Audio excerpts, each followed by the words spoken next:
Hello everyone. Last classes में हम लोग देख रहे थे सेल के स्ट्रक्चर्स के बारे में, जिसमें हम लोगों ने सेल मेम्ब्रेन को देख लिया था। आज हम देखने वाले हैं सेल वॉल को।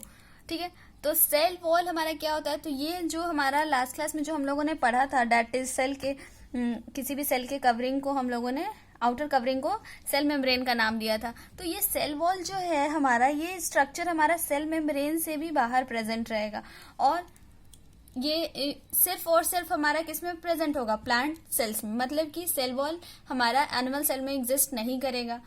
नेचर इसका कैसा होगा? तो ये नेचर में ये हमारा डेड होगा और रिजिड होगा। अब ये होता क्या है? तो जितने भी हमारे सेल के प्रोटोप्लाज्म होते हैं उनके सिक्रेटरी प्रोडक्ट होता है हमारा ये सेल वॉल। नेक्स्ट बात आती है, तो ये फंक्शन क्या परफॉर्म करता है? तो इसका फंक्शन होता है कि ये सेल को रिजिडिटी प्रदान दे। सेल, तो हम लोगों ने देखा कि ये हमारा क्या होता है? तो ये हमारा आउटर टू सेल मेम्ब्रेन, मतलब कि सेल मेम्ब्रेन से बाहर प्रेजेंट होता है। किस में प्रेजेंट होता है? तो सिर्फ हमारा प्लांट सेल में प्रेजेंट होता है, that is found only in plant cell. Next point हमारा होगा, इसका नेचर कैसा होता है? तो ये हमारा डेड होता है। और अगर इसकी बात की जाए तो ये हमारा बना होता है किसका? तो बेसिकली ये हमारा बना होता है सेल्यूलोज का। अब ये सेल्यूलोज क्या होता है? तो ये सेल्यूलोज हमारा कॉम्प्लेक्स सब्सटेंस होता है, जिसका कि काम होता है कि प्लांट को स्ट्रेंथ एज वेल एज उसका स्ट्रक्चर प्रोवाइड करना। ठीक है, लेकिन इन केस ऑफ अगर हम लोग फंगस की बात करें तो ये जो उनका सेल वॉल होता है वो हमारा बना होता है, दैट इज काइटिन। तो जब भी हमारा कोई भी लिविंग प्लांट सेल अगर पानी उसके सेल का ऑस्मोसिस के प्रोसेस से वो लूज करता है, तो जिसकी वजह से हमारा सेल क्या होता है? श्रिंक कर जाता है। और इसी ये जो श्रिंकेज वाला जो प्रोसेस है, हमारा जो फेनोमेना है, इसी को हम लोग कहते हैं प्लाज्मोलाइसिस। लास्ट क्लास में मैंने प्लाज्मोलाइज सेल के बारे में बताया था, लेकिन वापस से मैं रिकॉल करा दे रही हूँ आप लोगों को। ये प्लाज्मोलाइसिस हमारा क्या हो गया? तो ये हमारा एक फेनोमेना है जिसमें हमारा जब सेल श्रिंक कर जाता है, यानी कि उसमें जब वाटर लॉस होता है, तब जो हमारा सेल के श्रिंकेज का ये जो फेनोमेना है वही हमारा क्या कहलाता है? प्लाज्मोलाइसिस कहलाता है। नेक्स्ट अगर बात करें हम लोग, तो ऑस्मोसिस के हेल्प से कोई भी वाटर अंदर जाना या बाहर जाना का ये जो एक्टिविटी हो पाता है, वो सिर्फ और सिर्फ हमारे लिविंग सेल ही परफॉर्म कर सकते हैं। डेड सेल में ये फेनोमेना हमारा नहीं होगा। और अगर बात की जाए काइटिन की, तो जितने भी हमारे फंगस हो गए या फिर जितने भी हमारी बैक्टीरिया हो गए, उनका ये जो सेल हमारा बना होता है, that is known as chitin. अब ये क्या करता है? तो ये उनको सिमिलरली, जैसे ये सेलुलोज हमारा प्लांट सेल को क्या करता है? किसी भी कंडीशन में विथस्टैंड करने की कैपेबिलिटी देता है, उसी तरीके से फंगस के जो हमारा सेल वॉल होता है, जो कि फर्दर काइटिन से बना होता है, वो भी उसको क्या करता है? उसको हाइपोटोनिक, यानी कि जो भी हमारा डाइल्यूट एक्सटर्नल मीडिया अगर है, तो उसमें भी हमारा सेल को बर्स्ट नहीं होने देता। मतलब अगर सेल के अंदर वाटर आ भी गया हो तो वो फटेगा नहीं, वो क्या करेगा? एक एक्सटर्नल प्रेशर लगाएगा, और ये सेल वॉल बाहर से जो प्रेशर लग रहा है वो इक्वल प्रेशर ये बैलेंस करके रखेगा, ये सेल हमारा बर्स्ट नहीं होगा। नेक्स्ट पॉइंट की अगर बात की जाए, तो जैसे कि हम लोगों ने देखा था प्लाज्मा मेम्ब्रेन के बारे में, तो उसके बारे में हम लोगों ने देखा था कि वो हमारा सेमी परमिएबल मेम्ब्रेन होता है। लेकिन अगर बात की जाए तो ये हमारा होता है फ्रीली परमिएबल। मतलब कि सेमी परमिएबल में क्या हो रहा था? हमारा सिर्फ सिलेक्टेड मटेरियल्स ही पास्ड आउट हो रहे थे, सेल से एक्सचेंज हो पा रहा था उनका। लेकिन इसमें ऐसा कुछ नहीं है, इसमें आराम से फ्रीली कोई भी सब्सटेंस मूव कर सकता है हमारा। अब फर्दर ये सिर्फ प्लांट सेल में ही मतलब क्यों प्रेजेंट होता है?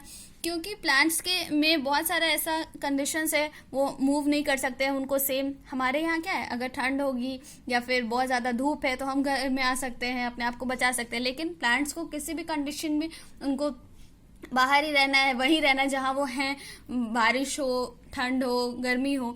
इस वजह से उनको एक्सटर्नल रिजिडिटी, एक्सटर्नल सपोर्ट की जरूरत होती है, जिस वजह से हमारा प्लांट में सेल वॉल पाया जाता है और एनिमल्स में हमारा सेल वॉल नहीं प्रेजेंट होता है। फर्दर हम लोग इसके फंक्शंस को देख लेते हैं। तो कुछ इसके फंक्शंस जो मैंने अभी आप लोगों को बताया वो समराइज करा दूँ। तो इसके फंक्शंस में हम लोग लिख सकते हैं कि ये क्या करता है? तो ये किसी भी सेल को मैकेनिकल सपोर्ट, यानी कि उनको स्ट्रेंथ प्रोवाइड करता है। नेक्स्ट अगर बात की जाए तो ये शेप को मेंटेन रखने में भी हेल्प आउट करता है, और अगर देखा जाए तो कोई भी मटेरियल्स को ये एक्सचेंज करने के लिए भी अलाउ करता है। That's all about cell wall. इससे ज्यादा सेल वॉल के बारे में नहीं पूछेगा। नेक्स्ट हम लोग स्ट्रक्चर में देखे थे basically 3 main structure, that is 1 हमारा सेल मेम्ब्रेन था, दूसरा हम लोगों ने बात किया था साइटोप्लाज्म, और तीसरा हमने बात किया था न्यूक्लियस की। तो अब हम लोग देख लेते हैं न्यूक्लियस के बारे में। अब हमारा ये न्यूक्लियस क्या होता है, तो सबसे पहले न्यूक्लियस के बारे में, ये कहाँ प्रेजेंट होगा, तो सेल के सेंटर में, ठीक है। अब ये हमारा क्या हो गया, न्यूक्लियस हो गया, ये हमारा सेल मेम्ब्रेन, और अगर ये प्लांट का है तो इसका एक और एक्सटर्नल रहेगा, दैट इज सेल वॉल, और उसके बाद हम लोग देखेंगे साइटोप्लाज्म। फाइन, तो अभी हम लोग बात करते हैं न्यूक्लियस की। तो न्यूक्लियस के बारे में सबसे इंपॉर्टेंट पॉइंट, ये कहाँ सिचुएटेड होगा, तो ये हमारा सेंटर में प्रेजेंट रहेगा, located in centre of cell. Further ये कंसिस्ट करेंगे कुछ स्ट्रक्चर्स के, तो इट कंसिस्ट ऑफ, अब क्या क्या, तो सबसे पहले अगर बात की जाए तो ये हमारा आ जाएगा दैट इज न्यूक्लियर मेम्ब्रेन और न्यूक्लियर एनवेलप। अब ये जो आप देख रहे हैं, इसी को मैंने एक्सटेंड यहाँ पे करा है, ये जो न्यूक्लियस है हमारा, ये भी एक मेम्ब्रेन बाउंड स्ट्रक्चर से कवर्ड है। चूंकि ये न्यूक्लियस है और इसका ये मेम्ब्रेन है, इसलिए इसको हम लोग क्या कह देंगे, न्यूक्लियर मेम्ब्रेन। न्यूक्लियर मेम्ब्रेन की अगर बात की जाए तो न्यूक्लियर मेम्ब्रेन का काम क्या होता है, तो ये मेम्ब्रेन हमारा सेपरेट करता है न्यूक्लियस को किससे, बाकी के साइटोप्लाज्म से। मतलब ये जो साइटोप्लाज्म हमारा है, जो सेल के अंदर जितने भी हमारे jelly like fluid substances present है, उसको इस न्यूक्लियस के सब्सटेंस दोनों मर्ज नहीं कर जाए, उससे इसको ये प्रोटेक्ट करता है। मतलब ये एक एनवेलप प्रोवाइड करता है जिससे कि मटेरियल्स जो कि न्यूक्लियस के अंदर है और जो साइटोप्लाज्म के अंदर है वो एक दूसरे से मिक्सड अप नहीं हो जाए। उसके बाद अगर देखा जाए तो ये जो न्यूक्लियर मेम्ब्रेन हमारा होता है उसमें पोर्स भी प्रेजेंट होता है। पोर्स इन द केस कि स्मॉल होल्स इसमें प्रेजेंट होते हैं, जिसके वजह से कुछ मटेरियल्स ये एक्सचेंज हो सकते हैं साइटोप्लाज्म से न्यूक्लियस में और न्यूक्लियस से साइटोप्लाज्म में। तो इस तरह के एक्सचेंज को हम लोग क्या करेंगे, कहेंगे दैट इज सिलेक्टेड सब्सटेंसेस ही सिर्फ एक्सचेंज करेंगे। तो न्यूक्लियर मेम्ब्रेन के बारे में लिख सकते हैं हम लोग, मेम्ब्रेन दैट सेपरेट्स, ठीक है, वो दोनों पॉइंट्स मैं मेंशन कर दी हूँ। अब नेक्स्ट, ये तो था हमारा इट कंसिस्ट ऑफ का पहला part, that is nuclear membrane, होता क्या है, फंक्शन क्या है, ये सारा मैंने आपको बता दिया। नेक्स्ट इसका ये इट कंसिस्ट ऑफ न्यूक्लियोप्लाज्म। तो अभी अभी हम लोगों ने देखा था सेल का स्ट्रक्चर इस टाइप का। तो अब ये जो न्यूक्लियस है, तो ये जो फ्लूइड लाइक स्ट्रक्चर है जो हमारा सेल मेम्ब्रेन के अंदर पाया जा रहा है, इसको हम लोगों ने क्या कहा था, साइटोप्लाज्म।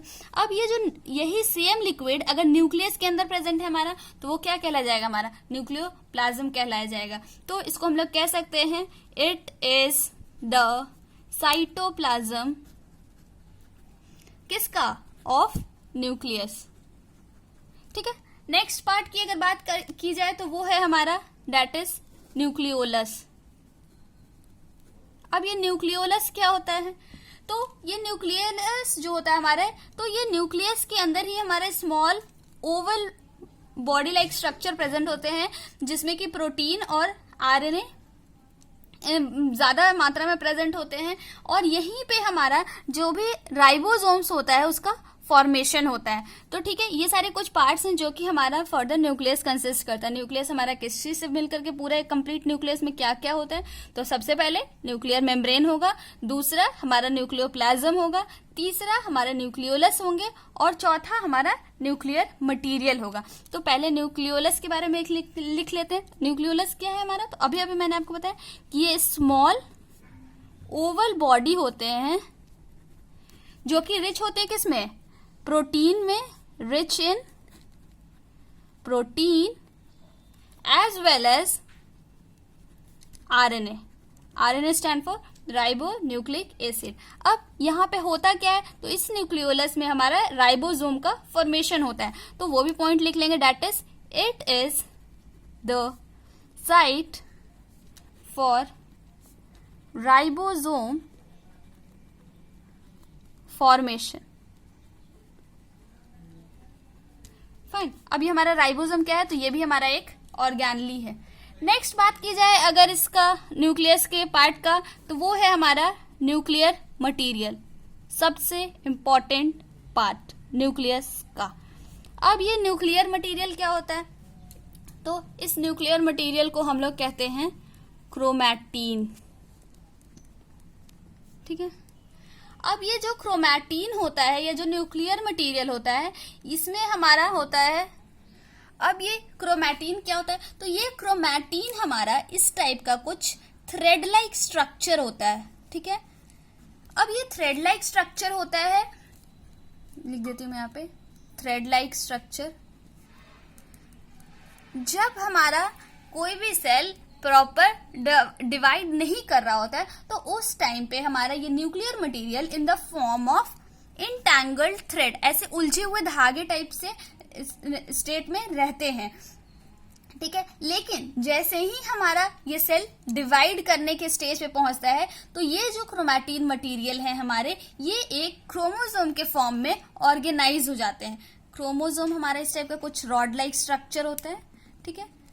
मतलब कि ये क्रोमोसोम क्या होता है, तो ये क्रोमोसोम, क्रोमैटिन हमारा क्या है, क्रोमोसोम का ही इंटैंगल्ड थ्रेड लाइक स्ट्रक्चर है। कब ये वाला जो क्रोमैटिन स्टेज है वो हमारा कब रहेगा, जब सेल हमारा डिवाइड नहीं कर रहा होगा, एज इट इज रहेगा। लेकिन जैसे ही हमारा सेल में डिविजन का प्रोसेस आएगा, तो ये क्रोमैटिन मटेरियल हमारा ऑर्गेनाइज्ड फॉर्म में अरेंज्ड हो जाएंगे, और उस ऑर्गेनाइज्ड फॉर्म को ही हम लोग क्या कहेंगे, दैट इज क्रोमोसोम। अब ये क्रोमोसोम हमारा क्या होता है, क्रोमोसोम्स, ठीक है। तो अब ये क्रोमोसोम्स क्या होता है, तो ये क्रोमोसोम्स हमारा बना होता है बेसिकली दो चीजों से। Number one that is DNA and the other one is proteins, fine. तो अब ये जो डीएनए और प्रोटीन्स, तो नेक्स्ट क्वेश्चन आता है कि अब ये डीएनए क्या होता है, तो डीएनए जो भी पेरेंटल कैरेक्टरिस्टिक्स या फिर हेरिडिटरी व्हीकल्स जो होते हैं, जो भी कैरेक्टरिस्टिक्स आपके पेरेंट्स में प्रेजेंट है, वो अब ये जो डीएनए मटेरियल्स जो होते हैं हमारे, जो डीएनए मॉलिक्यूल्स होते हैं, वो क्या करते हैं, तो वो सारे इंफॉर्मेशन कैरी करते हैं जो कि जरूरी होते हैं किसी भी सेल को कंस्ट्रक्ट करने के लिए, उसको ऑर्गेनाइज करने के लिए। अब ये जो डीएनए पे हमारे, जो भी हमारा ये डीएनए है, तो इस पे जो पूरा का पूरा हमारा जो डीएनए रहेगा, उस पे कुछ फंक्शनल यूनिट्स प्रेजेंट रहते हैं। जैसे फॉर सपोज दैट कि हमारा क्रोमोसोम है, इस पे कुछ ऐसे बीड लाइक स्ट्रक्चर्स प्रेजेंट है, और इसको ही हम लोग कहते हैं क्या, तो इसको हम लोग कहते हैं जीन्स। तो जीन्स क्या हो गया, तो हमारे डीएनए का वो पार्ट जो कि फर्दर फंक्शन करता है, उसी को हम लोग कहते हैं जीन्स। जीन्स को हम लोग कैसे डिफाइन कर सकते हैं, फंक्शनल यूनिट ऑफ डीएनए जो हमारा होता है वो हमारा कहलाए, फंक्शनल यूनिट ऑफ डीएनए वो हमारा जीन कहलाएगा। मतलब कि जो कैरेक्टर ट्रांसफर करने का जो काम है वो बेसिकली कौन करेगा, हमारा जीन्स करेगा। तो जीन्स के बारे में आप लोग लिख लीजिए, functional segments of DNA are called genes, ठीक है। अब ये जीन्स होता क्या है, उसको मैं यहाँ पे लिख दे रही हूँ, ठीक है। ये मैंने मेंशन कर दिया है जीन्स के बारे में, सेगमेंट्स ऑफ डीएनए या फिर point like structure present on chromosome. Function क्या करेगा ये, तो ये हमारा काम करता है कोई भी कैरेक्टर्स जो कि पेरेंट्स में प्रेजेंट है उनको कैरी करने का, किस तक, ऑफस्प्रिंग तक। इसलिए इसको हम लोग क्या कह सकते हैं, इसको हम लोग कह सकते हैं हेरिडिटरी व्हीकल। व्हीकल का काम क्या होता है, एक जगह से दूसरी जगह सामान को ले जाना, तो उसी तरीके से, या फिर आप लिख सकते हैं carry characters from parents to offspring, fine. तो ये सारे हमारे कुछ न्यूक्लियस के पार्ट्स हैं, जो कि ये सारे पार्ट्स मिलकर के एक कंप्लीट न्यूक्लियस का हमारा फॉर्मेशन करता है। दैट इज हमारा न्यूक्लियर मेम्ब्रेन हो गया, न्यूक्लियोप्लाज्म हो गया, न्यूक्लियोलस हो गया, और न्यूक्लियर मटेरियल हो गया। अब बात करें अगर हम लोग, स्टार्टिंग क्लास में मैंने आप लोगों को पढ़ाया था प्रोकैरियोटिक और यूकैरियोटिक के बारे में, तो बेस्ड ऑन न्यूक्लियस ही उनका हम लोगों ने डिविजन किया था। बेसिक उसका डिफरेंस का रीजन क्या था, हमारा ये न्यूक्लियस ही था। तो उस केसेस में हम लोगों ने देखा था कि उनके पास प्रॉपर न्यूक्लियस नहीं होता है, तो उनका जो न्यूक्लियस होता है उस न्यूक्लियस को हम लोग क्या कहेंगे, तो उस न्यूक्लियस को हम लोग कहेंगे न्यूक्लियोइड। तो अब ये न्यूक्लियोइड क्या होता है, तो कुछ ऑर्गेनिजम्स जैसे कि हमारे बैक्टीरिया हो गए, उनके अंदर ये जो हमारा न्यूक्लियर रीजन रहता है, जो न्यूक्लियस का जो अलग अलग हम लोग डिफरेंट रीजन देखें सेल का, वो पुअरली डिफाइंड रहता है, मतलब कि ना तो उसमें हमारा प्रॉपर न्यूक्लियर मेम्ब्रेन होता है, न्यूक्लियर मेम्ब्रेन हमारा उसमें एब्सेंट रहेगा। तो इस तरीके के अनडिफाइंड न्यूक्लियर रीजन को ही हम लोग क्या कहते हैं, न्यूक्लियोइड कहते हैं। और इस न्यूक्लियोइड में हमारा क्या एग्जिस्ट करता है, जैसे कि हम लोगों ने वहां पे देखा हमारा डीएनए होता है, क्रोमोसोम होता है, दिस होता है, डैट होता है, यहाँ पे हमारा सिर्फ क्या रहेगा, न्यूक्लिक एसिड रहेगा। तो न्यूक्लियोइड हम लोग किसको कहेंगे, undefined nuclear region containing only nucleic acid, उसको हम लोग क्या कहते हैं, न्यूक्लियोइड। और इस टाइप के न्यूक्लियस जिस ऑर्गेनिज्म में पाए जाएंगे उस ऑर्गेनिजम्स को हम लोग क्या कहेंगे, प्रोक्रियोटिक्स। और जिनमें प्रॉपर न्यूक्लियस यानी कि न्यूक्लियर रीजन वेल डिफाइंड रहेंगे उसको हम लोग क्या कहेंगे, यूकैरियोट्स। अब अगर ऑन होल बात की जाए न्यूक्लियस के फंक्शंस की, तो क्या क्या फंक्शन ये परफॉर्म किया, जैसा कि हम लोगों ने देखा ये क्या करेगा, हमारा जितना भी हमारा जीन्स है वो ट्रांसमिट करेगा कैरेक्टर्स पेरेंट से ऑफस्प्रिंग। तो ये हमारा इसका पहला काम हो गया। दूसरा काम हमारा हो गया कि ये जितना भी हमारा सेल का जो डिफरेंट साइकिल्स है उसको ये कंट्रोल करेगा। जितने भी सेल के अंदर मेटाबॉलिक एक्टिविटीज हो रहा है उसको ये कंट्रोल करेगा। और चूंकि हम लोगों ने देखा कि रेगुलेट करना, कंट्रोल करना, सब सेल साइकिल हो या मेटाबॉलिक एक्टिविटीज हो, सब कोई का रेगुलेशन या कंट्रोल किसके पास है, इसके पास है। इसीलिए न्यूक्लियस को हम लोग क्या कहते हैं, ब्रेन ऑफ द सेल।